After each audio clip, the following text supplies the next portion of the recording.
do you start how do you start a video like this? Gamers, it's the week of June 1st, and there was a PlayStation State of Play this week. It was a really good one. There was a lot of big reveals that happened and a lot of cool stuff that they shared with us. And I want to go over the things that I found interesting from the showcase and sort of share them with you here. Just share my opinions on it. So number one, Wolverine. So they finally showed gameplay of Wolverine. That's a game being made by Insomniac, the people who make Ratchet and Clank, as well as the people who make the modern Spider-Man games, Spider-Man and Spider-Man 2. Also, Spider-Man Miles Morales, that was a killer game as well. They are finally releasing Wolverine this year. After some troubled development, not really troubled, but like a lot of their development got leaked early on, not early on, but like a year or so ago. Thankfully, hopefully they didn't struggle too much from those leaks because the game's finally coming out. Pretty sure it's September or October. So they showed off a lot of cool stuff, a lot of cool Wolverine gameplay, and it just looks fun. It just looks like a lot of fun. And it's like early X-Men. There's not X-Men yet. So early mutants you'll be running into. They showed Jean Grey. You'll be doing combo moves with Jean Grey and hopefully other superheroes. From the trailer, it was pretty straightforward, the gameplay they showed. It's not an open-ended like open world thing like Spider-Man. It seems super linear, super straightforward, action set pieces, action focused story mode from like level to level to level. So I think that's what it's going to be. But I was excited to see Jean Grey. I thought she was Scarlet Witch, like a lot of people.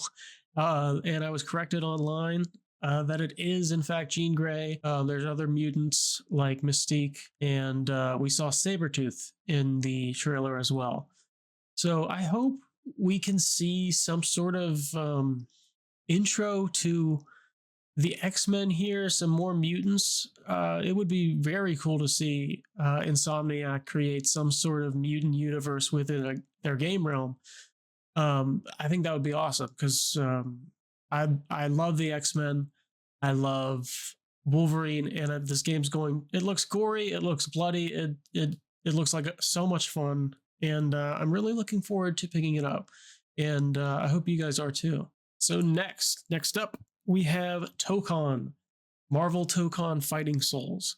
This is a fighting game from Arc System Works. These are the people who make Guilty Gear, as well as the people who make Dragon Ball Fighters Z, or Dragon Ball Fighters. But it looks great. It looks awesome. The cel-shaded style, they're known for this beautiful, beautiful artwork that they create through their games. It's like, it's like you're fighting in a real comic book. Their games look incredible. I mean, they're perfect for this type of stuff.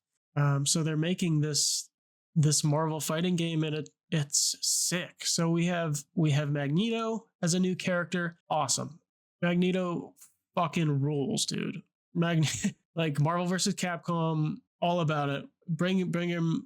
He needs to be in a fighting game. If it's Marvel based, he rocks. Next, we have Green Goblin, which is so cool. Such a cool fighting game character reveal. As a Green Goblin is such a cool idea. I didn't even think of him as a fighter in a fighting game, but he fits perfect. He looked beautiful in the trailer. And you know who else looked beautiful? Carnage. Carnage looks amazing. He looks so good.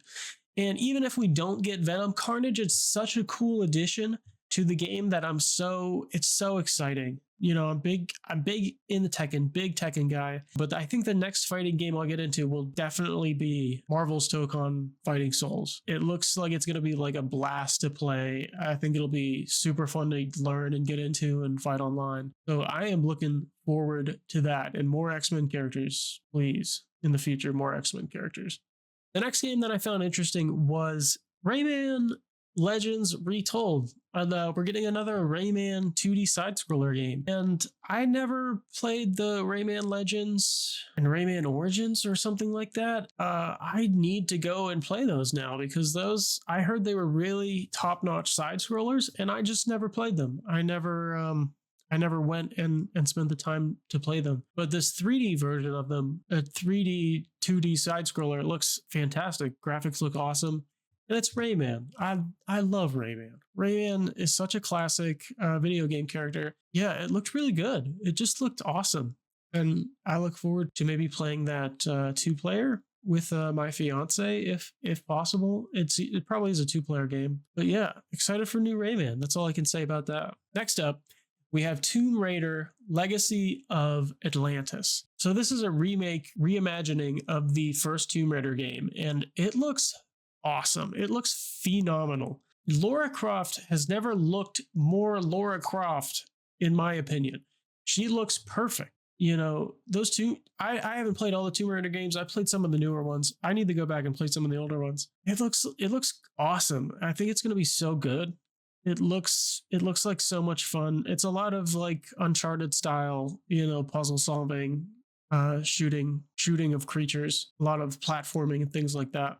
But it looks awesome. It looks super cool. And I'm looking forward to having this revitalization of Tomb Raider as a franchise. I think it's going to do really well, honestly. And I think it's a good direction for it to just bring it back to its origins and revitalize it. I think it's going to do pretty well. Moving on to Also Dinosaurs is a game called The Lost Wild, which I thought was going to be a Jurassic Park licensed video game, but it's not. It's a first person, to be honest, I don't know, adventure game all about escaping and surviving dinosaurs. If you're a Jurassic Park fan, this looks like the game to get into. It looks awesome. And it piqued my interest. I thought the graphics looked really good. It just looks like a AAA game, but it might be AA. I don't know. It is published by Annapurna, but yeah, it piqued my interest. So I wanted to mention it. It looked cool. Moving on.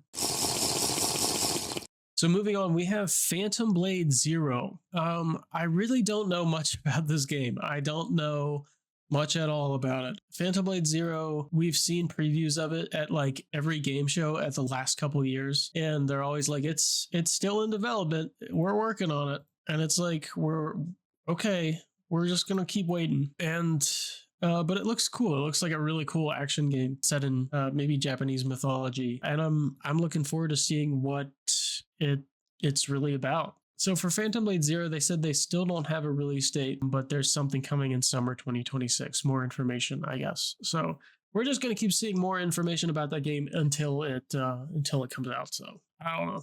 Next, Onimusha, Way of the Sword. So Capcom's third big game that I'm interested in this year is Onimusha, Way of the Sword. So first was Resident Evil Requiem, which was awesome. And second is Pragmata, which I also heard was awesome, but I haven't played yet. But I'm looking forward to it. And the third is Onimusha, Way of the Sword. This looks awesome. The more I see of it, the more I want to play it. You know, it just looks like a good ass time. The swordplay, the gameplay looks slower. It looks more precise. Like you're not just going full force.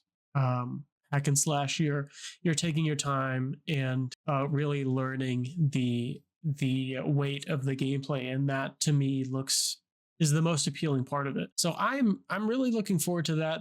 They dropped the release date for September 25th, 2026, and they just put a demo out. So I'm gonna give that a try sometime probably tonight. So Onimusha, it looks great. The main character looks like a lot of fun. It looks like I'm really going to enjoy the acting performance from this character, and just following the story that they're creating here. The fights look fun, the slowness of the combat, everything about it. I think Capcom's really been hitting it on the head with these titles this year, and it shows. The money they put into the stuff, the time and artistry they put into these games, it's just killer. And this is going to be like the third main $70 Capcom game I'm going to buy this year. It's crazy, but they're really putting out amazing things. So I'm going to continue supporting them. Capcom, I love you, Capcom. So next is a game called Ill.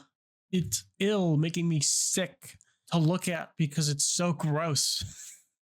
But it looks really fun. as a first-person shooter horror game. We've seen different iterations of Ill and what it's trying to become. It's being created by a team called Team Clout, being published by Munfish, the people who made Atomic Heart. So yeah, they are publishing it, gave them money to really create this game, and it's looking pretty cool. The gore and everything is really nasty, and the creatures are nasty, and everything about it is gross, and I just want to get into it and play it and see how weird and gnarly it is. Some of the stuff in this trailer is just, yeah, it just looks gnarly as hell, and I want to continue to follow it and check it out. It looks like it's coming out next year, so we're gonna wait a little bit longer for it, but it's definitely on games I'm looking forward to. Next, we have my most anticipated release this year, which is Control Resonant. And God, Remedy Entertainment. Remedy is such a beautiful company with such beautiful games. Alan Wake, Control are two of the coolest IPs I've ever known. And Alan Wake 2 a couple years ago was one of the best, most interesting games I've ever played. And Control is also just such a powerhouse like shooter. It's so interesting, and the worlds they create are so interconnected, entwined, and like devious, and it's so interesting. It's everything Sam Lake and his team creates is so interesting, and Control Resonant is something I've been looking forward to. A continuation of Control, the story of Jesse Faden and her brother Dylan Faden, and what the hell is going on with this world of infinite possibilities that he's created. Now that the Hiss has entered the outside world, the boundaries of storytelling are limitless.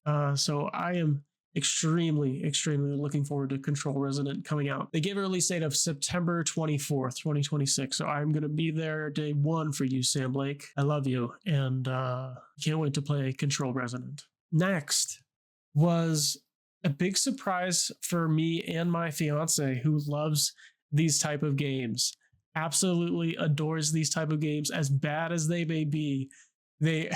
She loves them. The title drop, I screamed more than she did, was Until Dawn 2, which is such a stray. I never thought we'd get an Until Dawn 2, which has of course nothing to do with Until Dawn 1. It's just the namesake. But I love watching her play these games because they can be good and they can be bad, and a lot of times it's in between. But they can be really interesting storytelling wise. Once they add in a supernatural element or something strange, they usually do something that you don't expect, something that makes the story even weirder, even stranger, or adds on to it in a way that you're expecting something but you weren't quite expecting this, whether that be a creature or some kind of supernatural element that changes the aspect of the story. But I'm looking forward to another one of these games, especially because it's called Until Dawn 2, because Until Dawn 1 is such a classic. Yeah, they're very interesting games where everyone can die, every character can die, and every character can live. And I think those are, they do very fun game mechanics with these. They're like playable movies, pretty much playable movies where you make choices that affects the outcome of which characters survive and which characters die. And yeah, I love watching my fiance play them. So I love you, wife, love you, future wife. And last but not least, God of War, Laufey. Laufey.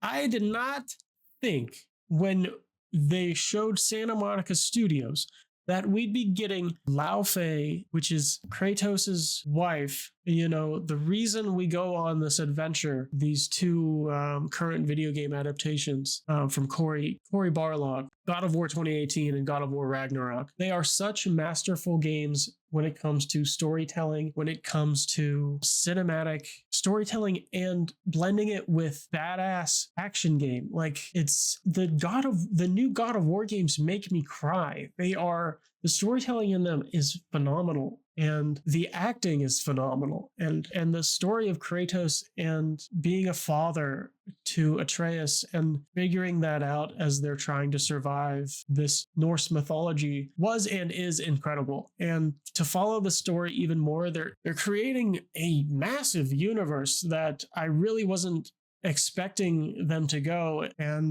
now you're playing as his wife Faye, who's still sort of alive, and wherever gods go when they die, it's this world called Neverworld or something like that. It's where gods go when they die, but not every god from every mythology goes there. So I don't know what story stuff brings you to that specific place, but you're still not safe there because gods go there when they die and they roam around and take over again. It's a strange world they've created, but man, what a reveal. And to show like over 20 minutes of gameplay was really awesome. And to have this female protagonist in a God of War game kicks ass. She looks fucking awesome. Like, I don't even know what to fully say about this yet because I just can't wait to get my hands on it. I can't wait to experience another story told from these creators in this company.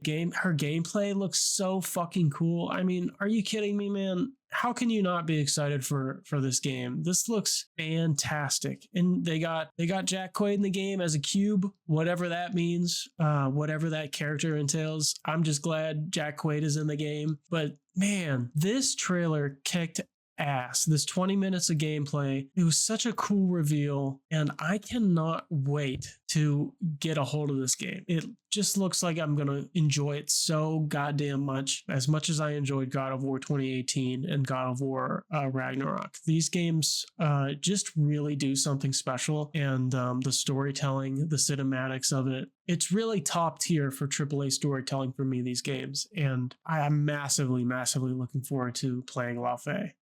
So yeah, that was it. That was the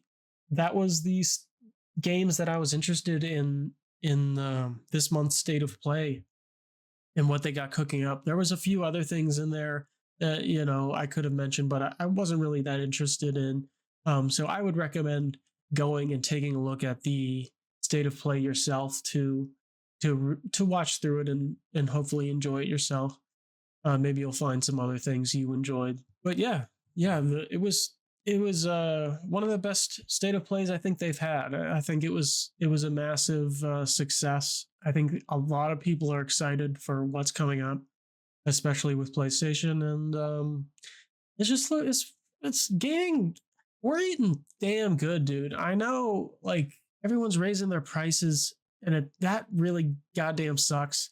But games are still being made, and they're still incredible pieces of art. They're still incredible things to witness and play through and enjoy. And that's why I love the gaming industry. So continue to play games, continue to criticize the games industry, but don't let the downsides of the game industry ruin your fun of playing a good old goddamn video game. So thank you guys for watching, and I will see you again real soon. Bye-bye.